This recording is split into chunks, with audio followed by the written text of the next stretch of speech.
আসসালামু আলাইকুম। ইতালিয়ান ভাষা শিক্ষার 14তম ক্লাসে আপনাদেরকে স্বাগতম। আজকে আমরা যে বিষয়টি দেখব তা হচ্ছে, প্রথমে দেখা উচিত ছিল গত ক্লাসে যে পড়াটা দিয়েছি অর্থাৎ পাশ্চাত্য পশ্চিম এর কাজ করেছিলাম, তার উপর প্র্যাকটিস করার দরকার ছিল এবং স্টুডেন্টদের কাছ থেকে পড়াটা নিয়ে নেওয়ার দরকার ছিল। বাট এটা আমি পরে করব। প্রথমে দেখব সেরবিলি আল পাশ্চাত্য পশ্চিম।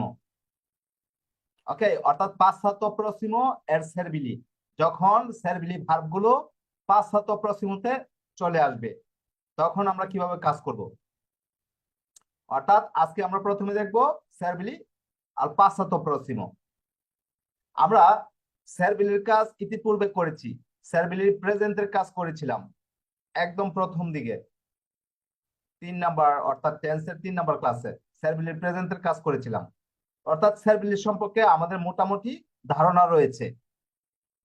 সেরবিলি 3 ধরনের হয়। সেরবিলি আল প্রেজেন্টে, যা কিনা আমরা ইতিপূর্বে করেছি। সেরবিলি আল পাসাতো প্রসিমো, আজকে আমরা করব। আরেকটা সেরবিলি রয়েছে সেরবিলি আল ইমপারফেক্টো। ওকে, তো আজকে আমরা করব সেরবিলি আল পাসাতো প্রসিমো, অর্থাৎ অতীতকালে সেরবিলি এর কাজ, মদালি ভার্বের কাজ, সেরবিলি ভার্বের কাজ যখন অতীতকালে হয়। তো সেরবিলি এর কাজ করার জন্য প্রথমে আমাদেরকে কি জানতে হবে? সেরবিলি ভার্বগুলো জানতে হবে। আমরা এখানে যারা রয়েছে সবাই সেরবিলি ভার্বগুলো জানি, আর যারা নতুন ভিডিও দেখছেন তারা জানেন না, দয়া করে জেনে নেবেন। এখনই আমি বলছি সেরবিলি ভার্বগুলো কি। সেরবিলি ভার্ব ইতালিয়ান ভাষায় মূলত 3টি: বলেরে, পতেরে, দবেরে। এবং আমরা আরো একটা ভার্ব যুক্ত করব, তা হচ্ছে সাপেরে। তো আমরা বলতে পারি সেরবিলি ভার্ব হচ্ছে 4টি: বলেরে, পতেরে, দবেরে, সাপেরে। ওকে, এই 4টা ভার্ব কি? বলেরে হচ্ছে চাওয়া, পতেরে হচ্ছে পাড়া, দবেরে হচ্ছে আবশ্যক হওয়া, আর সাপেরে হচ্ছে জানা। এই 4টা ভার্বের উপস্থিতি যদি কোনো বাক্যে পাওয়া যায় তাহলে আমরা সেরবিলির কাজ করব। ওকে, এই যে বলেরে, পতেরে, দবেরে, সাপেরে, এই 4টা ভার্বের উপস্থিতি যখন কোনো বাক্যে পাওয়া যায় আমরা সেরবিলি করব। তবে এগুলোর সাথে আরো একটা ভার্ব থাকতে হবে। অর্থাৎ সেরবিলির বাক্য যখন হয় তখন একসাথে 2টা ভার্ব থাকে, একটা মূল ভার্ব হয়ে যায় আর একটা সেরবিলির কাজ করে। সেরবিলি শব্দের অর্থ কি বা মদালি শব্দের অর্থ কি? অর্থাৎ মর্টাল ভার্ব বা মৃত ক্রিয়া বা নিষ্ক্রিয় ক্রিয়া। ওকে, সেরবিলি যখন চলে আসে তখন তার সাথে যে ক্রিয়াটা রয়েছে অর্থাৎ আরো একটা ভার্ব যে রয়েছে ওই ভার্বটাকে নিষ্ক্রিয় করে দেয়, আর সেরবিলি সেরবিলির মতো কাজ করে ঠিকই। সেরবিলি কনজুগেট হয় বাট সাথের যে ভার্বটা রয়েছে ওটাকে নিষ্ক্রিয় করে দেয়। ওকে, তো সেরবিলি এর কাজ কিরকম হয়? যখন 4টা ভার্বের উপস্থিতি আমরা পাবো তখন সেরবিলির কাজ করব। যেরকম বলে হচ্ছে চাওয়া, তাহলে আমি চাই, তুমি চাও, সে চায়, তারা চায়। আমরা কি চাই? হ্যাঁ, যেরকম আমি খেতে চাই, আমি দেখতে চাই, আমি খেলতে চাই, আমরা খেলতে চাই, আমরা দেখতে চাই, তুমি খেলতে চাও, তোমরা দেখতে চাও। এখানে চাওয়া আসতেছে। ওকে, যতই বাক্য বলি না কেন চাওয়া নিয়ে যত ভার্ব ইউজ করি, হ্যাঁ, আমি ঘুমাতে চাই, আমি পাঠাতে চাই, আমি বলতে চাই, আমি লিখতে চাই, আমি দেখতে চাই, আমি শিখতে চাই, আমি শুনতে চাই। ওকে, যত চাওয়া আছে বা এটা হচ্ছে প্রেজেন্টের মতো করে বলছি। যদি আমি পাশ্চাত্য পশ্চিমের মতো করে বলি আজকে যে টেন্সটা দেখবো, তাহলে আমি খেলতে চেয়েছি, আমি খেলতে আমি খেলতে সরি আমি খেলতে চেয়েছি, আমি যেতে চেয়েছি, আমি খেতে চেয়েছি, আমি বলতে চেয়েছি, আমি শিখতে চেয়েছি, আমি লিখতে চেয়েছি, আমি পড়তে চেয়েছি। এখানে অতীতের কাজ করা হচ্ছে। পাশ্চাত্য পশ্চিম তো অতীত, গত ক্লাসে আমি পাশ্চাত্য পশ্চিম এর উপর আলোচনা করেছিলাম। তো অতীতের যদি হয়, যেরকম তুমি খেলতে চেয়েছো, তুমি দেখতে চেয়েছো, তুমি যেতে চেয়েছো, তুমি বলতে চেয়েছো। হ্যাঁ, এরপরে যে তারা দেখতে চেয়েছে, তারা বলতে চেয়েছে, তারা শুনতে চেয়েছে। বা তোমরা দেখতে চেয়েছো, তোমরা বলতে চেয়েছো, তোমরা শুনতে চেয়েছো। হ্যাঁ, তোমরা খেতে চেয়েছো, তোমরা খেলা করতে চেয়েছো, তুমি রান্না করতে চেয়েছো। ওকে, চাওয়া, এই চাওয়ার উপস্থিতি যদি থাকে আর চাওয়াটা যদি অতীতের হয় তাহলে স্যারবিলি পাশ্চাত্য প্রসিম হবে। তবে পাস্টের কিন্তু অতীতের 2টা স্যারবিলি রয়েছে, একটা হচ্ছে পাশ্চাত্য প্রসিম, আজকে আমরা যেটা নিয়ে আলোচনা করছি, আর একটা হচ্ছে ইমপারফেক্টো। ইমপারফেক্টো এর কাজ যখন করব তখন আপনারা ওইটা ইজিলি ভাবে বুঝে যাবেন। তো পাশ্চাত্য প্রসিমের উপরে যদি চলে আসে তাহলে, হ্যাঁ, এই আমাদেরকে কি করতে হবে? স্যারবিলির পাশ্চাত্য প্রসিম করতে গেলে আমাদের প্রথমে হচ্ছে স্যারবিলির যে ভার্বগুলো রয়েছে এগুলোকে পাশ্চাত্য প্রসিম করব, এরপরে মূল ভার্ব দিয়ে দিব। তবে বাংলা রূপ যেটা বলতে চেয়েছিলাম, যদি পতেরে ভার্বটা আমরা একটু দেখি তাহলে হচ্ছে আমি খেলতে পেরেছি। পতেরে শব্দের অর্থ পারা। হ্যাঁ, আমি খেলতে পেরেছি, আমি দেখতে পেরেছি, আমি যেতে পেরেছি। ওকে, যদি হচ্ছে সাপড়ে ভার্ব দেয়, আমি খেলতে জেনেছি, আমি খেতে জেনেছি, আমি লিখতে জেনেছি, আমি বলতে জেনেছি, আমি শুনতে জেনেছি।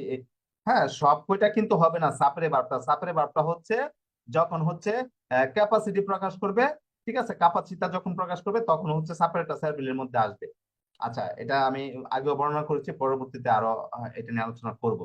ওকে, যে কথা বলতেছিলাম, তো এই হচ্ছে সার্ভিলের বাংলা রূপ। ওকে, সার্ভিলের বাংলা রূপ হচ্ছে বলেরে, পতেরে, দবেরে, সাপেরে, এই চারটা ভার্ব যখন অতীতে পড়ে যাবে, পাঁচহাত প্রশ্নতে চলে আসবে, তখন আমরা হচ্ছে সার্ভিলের পাঁচহাত প্রশ্ন করব।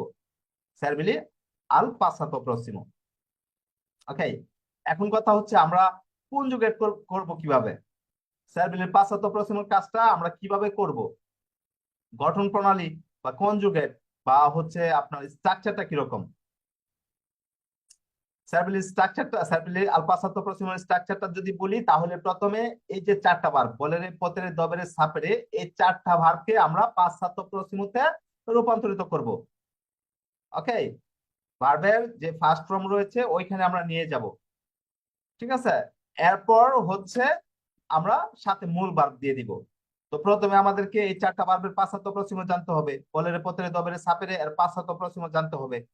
চলুন দেখা যাক এই চারটা ভার্বের পাঁচহাত প্রশ্ন প্রথমে শিখে নেই, এরপরে হচ্ছে আমরা এই মূল ভার্ব যুক্ত করে করে বাক্য তৈরি করব। স্ক্রিনটা শেয়ার করে দিচ্ছি।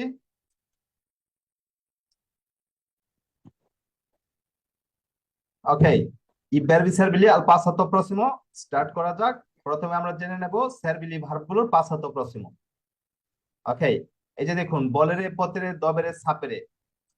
হুম বলেরে, পতেরে, দবেরে এবং সাপেরে, এই চারটা হচ্ছে সার্বিলি ভার্ব। চারটা ভার্বের অর্থ কি? বলের হচ্ছে চাওয়া, পতেরে হচ্ছে পারা, দবেরে হচ্ছে অবশ্যই খাওয়া, আর সাপেরে হচ্ছে জানা। এই এর পাঁচহাত প্রশ্ন, এই ভার্বগুলো এর পাঁচহাত প্রশ্ন দেখুন, বলুত, পতুত, দবুত, সাপুত। একটু মিউট থাকবেন দয়া করে, রাজু।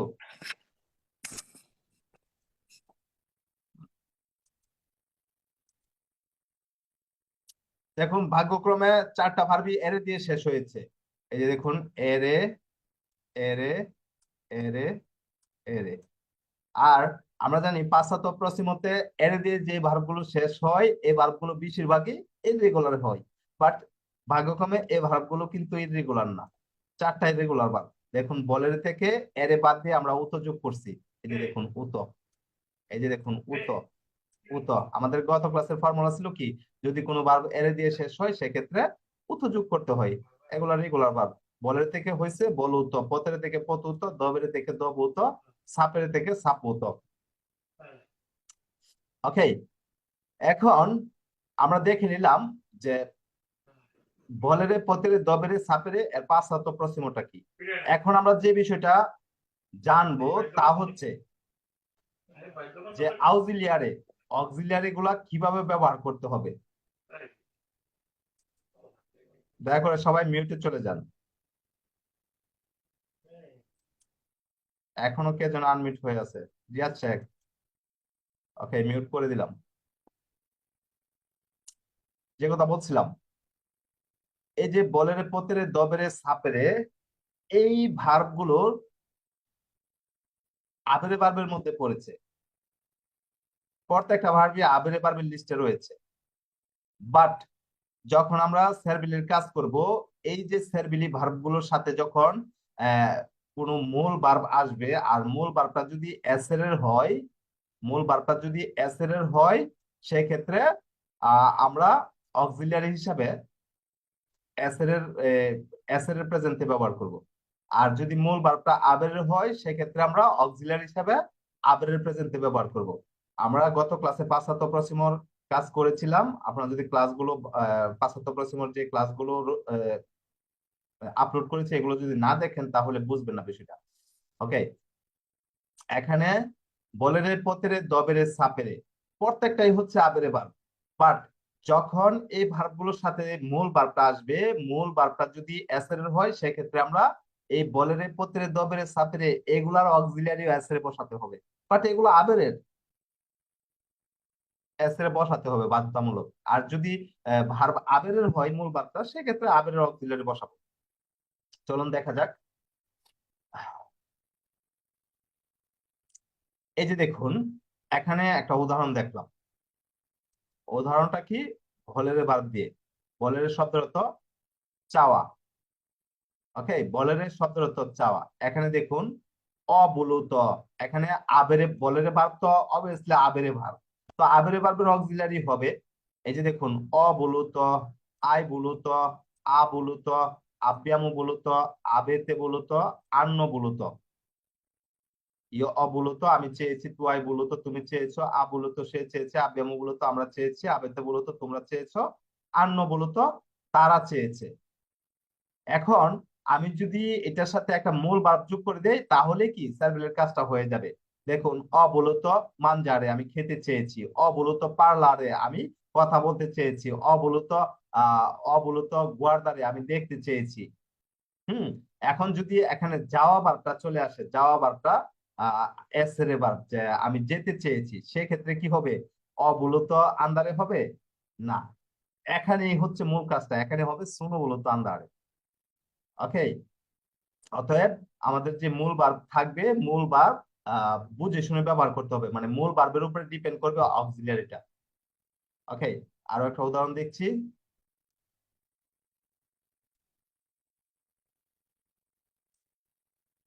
এই যে দেখুন অপুতুত আমি পেরেছি, আই পুতুত তুমি পেরেছো, আপুতুত সে পেরেছে, আব্যামু পুতুত আমরা পেরেছি, আবেতে পুতুত তারা তোমরা পেরেছো, আন্ন পুতুত তারা পেরেছে। ওকে, এটা পথের ভার্ব দিয়ে দেখলাম। এরপরে দেখবো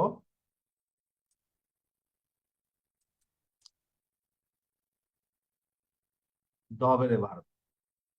এই যে দেখুন অদ্ভুত আমাকে হয়েছে, এখানে শুধু অদ্ভুত বললে বাক্যটা কমপ্লিট হয় না। আপনি যদি বলেন অদ্ভুত মানজারে আমাকে খেতে হয়েছে, অদ্ভুত পার্লারে আমাকে কথা বলতে হয়েছে, অদ্ভুত মানদারে আমাকে পাঠাতে হয়েছে, অদ্ভুত সেন্তিরে আমাকে শুনতে হয়েছে। ওকে, মূল বাক্য যখন যুক্ত করবেন তখন বাক্যটা কমপ্লিট হয়ে যাবে। দেখুন দবের দিয়ে অদ্ভুত, আইদভূত, আদভূত, আব্যামুদভূত, আবেতিতভূত, আন্নদভূত। আচ্ছা, এগুলো কিন্তু শিখে নিতে হবে, এগুলো না শিখলে আপনি কাজ করতে পারবেন না। আচ্ছা, পরে সাপেরে দিয়ে দেখুন, হ্যাঁ অসাপুত আমি জেনেছি, আই সাপুত, আসাপুত, আব্যামু সাপুত, আবেতে সাপুত, আন্ন সাপুত তারা জেনেছে। আচ্ছা, আমরা এগুলো দেখে নিলাম। এখন যদি আহ মূল ভার্ব সংযুক্ত করে, মানে মূল ভার্ব যুক্ত করে কাজ করি, তাহলে দেখুন কিরকম হয়। এই যে দেখুন মূল কাজে চলে আসছে, সার্ভিলের মেইন কাজে। দেখুন অবুলত একটু আগে আমি দেখে আসছিলাম। ওকে, অবুলত, তারপরে হচ্ছে মূল ভার্ব যুক্ত করে দিয়েছি পার্লারে, অবুলত পার্লারে আমি কথা বলতে চেয়েছি। পরে হচ্ছে আই বুলত, তারপরে হচ্ছে পার্লারে তুমি কথা বলতে চেয়েছো, আ বুলত পার্লারে সে কথা বলতে চেয়েছে, আব্যামু বুলত পার্লারে আমরা কথা বলতে চেয়েছি, আবেতে বুলত পার্লারে তোমরা কথা বলতে চেয়েছো, হ্যাঁ আন্ন বুলত পার্লারে তারা কথা বলতে চেয়েছে। বিষয়টা বুঝতে পেরেছেন? জি আরো একটা, স্যার। আরো একটা উদাহরণ দেখছি।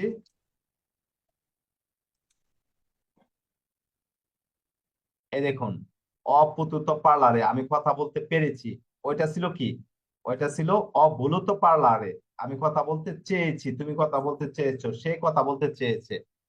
হ্যাঁ, আর এখন আমরা যেটা দেখছি এটা হচ্ছে অবুলত পার্লারে আমি কথা বলতে, সরি অপুতুত পার্লারে আমি কথা বলতে পেরেছি, আইপুতুত পার্লারে তুমি কথা বলতে পেরেছো, আপুতুত পার্লারে সে কথা বলতে পেরেছে, আব্যামু পুতুত পার্লারে আমরা কথা বলতে পেরেছি, আবেতে পুতুত পার্লারে তোমরা কথা বলতে পেরেছো, আন্ন পুতুত পার্লারে তারা কথা বলতে পেরেছে। ওকে, এখন যদি আরেকটা বাদ দিয়ে দেখি। এই যে দেখুন দবের এবার। ওকে, অদ্যবত ফারে আমাকে করতে হয়েছে, আইদবত ফারে তোমাকে করতে হয়েছে, আদবত ফারে তাকে করতে হয়েছে, আব্যামুদবত ফারে আমাদেরকে করতে হয়েছে, আবেতে দবত ফারে তোমাদেরকে করতে হয়েছে, আন্নদবত ফারে তাদেরকে করতে হয়েছে। ওকে, এই যে দেখুন, সাপের ভার্ব দিয়ে দেখছি, অসাপুত পার্লারে আমি কথা বলতে জেনেছি, আই সাপুত পার্লারে তুমি কথা বলতে জেনেছো, আ সাপুত পার্লারে সে কথা বলতে জেনেছে, আব্বিয়ামু সাপুত পার্লারে আমরা কথা বলতে জেনেছি, আবেতে সাপুত পার্লারে তোমরা কথা বলতে জেনেছো, আন্ন সাপুত পার্লারে তারা কথা বলতে জেনেছে। এই যে দেখুন, পার্লারে ভার্ব দিয়ে কিন্তু উদাহরণ দেখলাম, যাতে আপনাদের বিষয়টা সহজে ক্লিয়ার হয়। আচ্ছা, এখন পরবর্তী উদাহরণ যদি দেখি তাহলে হবে এস এর ভার্বের উদাহরণ। ওকে, যখন স্যার বিলি ভার্বের যখন স্যার বিলি ভার্বের অক্সিলারিটা এস এর হয়ে যাবে। এস এর কখন হবে? যদি মূল ভার্বটা এস এর এর হয়, যেরকম আন্দারে ভার্ব এটা এস এর ভার্ব, পরে হচ্ছে তর্নারে ভার্ব এস এর ভার্ব, হ্যাঁ উশিরে এটা এস এর ভার্ব। যদি মূল ভার্বটা এস এর হয় সেক্ষেত্রে অক্সিলারিটা এস এর হয়ে যাবে। আচ্ছা আমরা দেখছি